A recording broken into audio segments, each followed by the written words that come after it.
tell me that I'm never. Halo semua, salam sejahtera Malaysia. Selamat datang ke channel Fels Lifestyle. Saudara-saudara, seperti yang kita tahu, Anwar Ibrahim yang sudah menghampiri 2 tahun memegang jawatan sebagai Perdana Menteri. Sudah pasti ada kecaman, ada serangan diterima oleh Anwar Ibrahim. Baru-baru ini saja kepimpinan PAS menggesa Anwar untuk letakkan jawatan, dan Anwar pula mencabar ahli parlimen ataupun kepimpinan dari pembangkang dengan mengadakan usul undi tidak percaya di parlimen pada Oktober ini. Saudara-saudara, tuan-tuan dan puan, ada yang kata kerajaan perpaduan PHBN tidak akan bertahan. Ada yang kata pembawaan DAP di dalam kerajaan PHBN tidak akan dapat bekerja sama bersama dengan UMNO. Namun kita dapat lihat hampir 2 tahun kerajaan perpaduan dipimpin oleh Anwar Ibrahim, belum ada masalah yang sangat besar timbul sehingga memecahkan kerjasama di antara PHBN.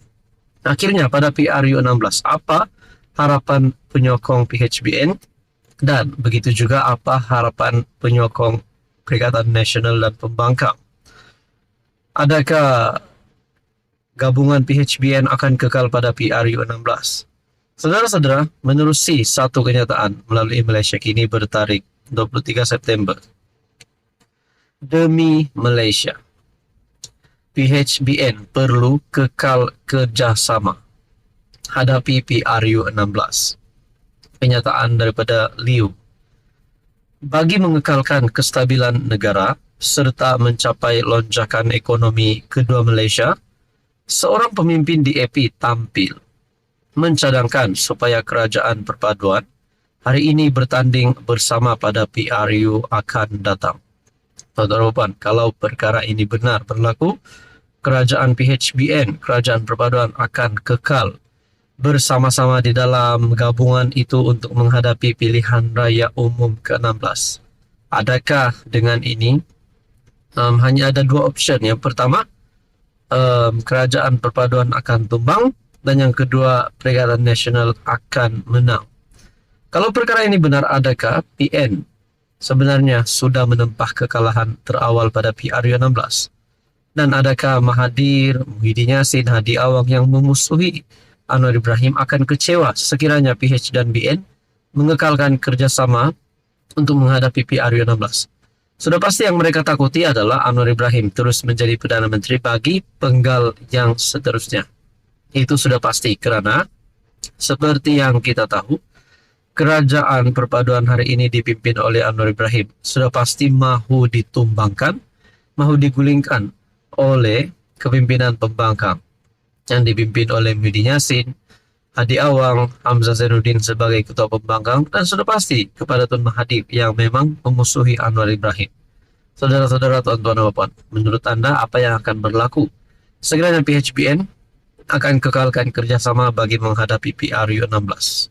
Ataupun mungkin PN yang memang akan bungkus pada PRU16 seperti yang berlaku pada beberapa pilihan raya kecil sebelum ini dan pilihan raya negeri sebelum ini. Tuan-tuan dan puan, apa komen Anda? Halo semua, salam sejahtera Malaysia. Selamat datang ke channel Fels Lifestyle.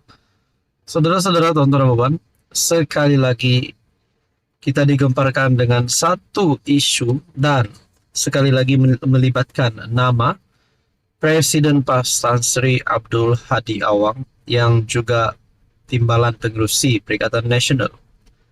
Kali ini adalah berkaitan dengan gambar Hadi Awang yang dipaparkan di dalam slide khutbah Jumaat, dan ini telah mencetuskan banyak persoalan dan mencetuskan kontroversi. Satu perkongsian daripada Malaysia Kini bertarikh 23 September dengan paparan poster, keamanan dan kemajuan negara hendaklah dipertahankan dan memerlukan pemimpin yang adil dan jujur, masyarakat yang harmoni, rakyat yang berdisiplin dan berbudi mulia. Dan di dalam gambar ini yang saya paparkan di sini terdapat gambar Hadi Awang dan juga terdapat beberapa gambar atlet. Gambar Hadi di slide khutbah Jumaat cetuskan kontroversi. Khutbah Jumaat di semua surau dan masjid di Melaka pada 20 September mencetuskan kontroversi apabila slide yang dikendalikan oleh Jabatan Agama Islam Melaka, JAIM, memaparkan wajah ahli politik pembangkang. Dalam slide JAIM yang bertajuk Negaraku, Tanah Airku, bersempena sambutan Hari Malaysia 16 September, wajah Presiden PAS Abdul Hadi Awang juga diselitkan.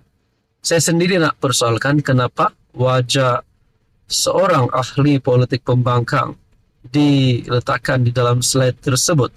Sedangkan perkara ini, bagi saya, slide ini dikendalikan oleh Jabatan Agama Islam Melaka. Ia diletakkan bersebelahan dengan sepotong ayat berbunyi, keamanan dan kemajuan negara hendaklah dipertahankan dan memerlukan pemimpin yang adil dan jujur, masyarakat yang harmoni, rakyat yang berdisiplin dan berbudi mulia.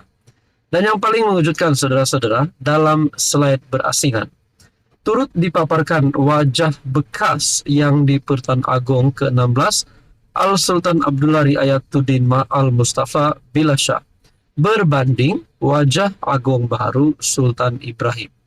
Nah, ini pun menjadi persoalannya.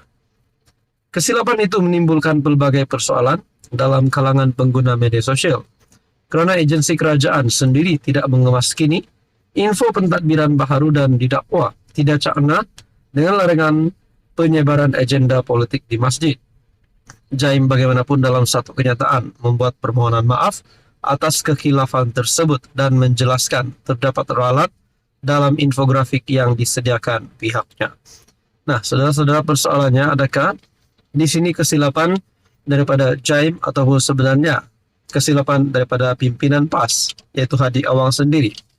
Kerana kenapa dibiarkan slide itu terpapar wajah Hadi Awang sebagai pemimpin politik pembangkang, dan di dalam slide berasingan juga dipaparkan wajah bekas yang di Pertuan Agong ke-16 Al-Sultan Abdullah Riayatuddin Al-Mustafa Billah Shah dan bukan wajah Agong baharu. Ini pun menjadi persoalan.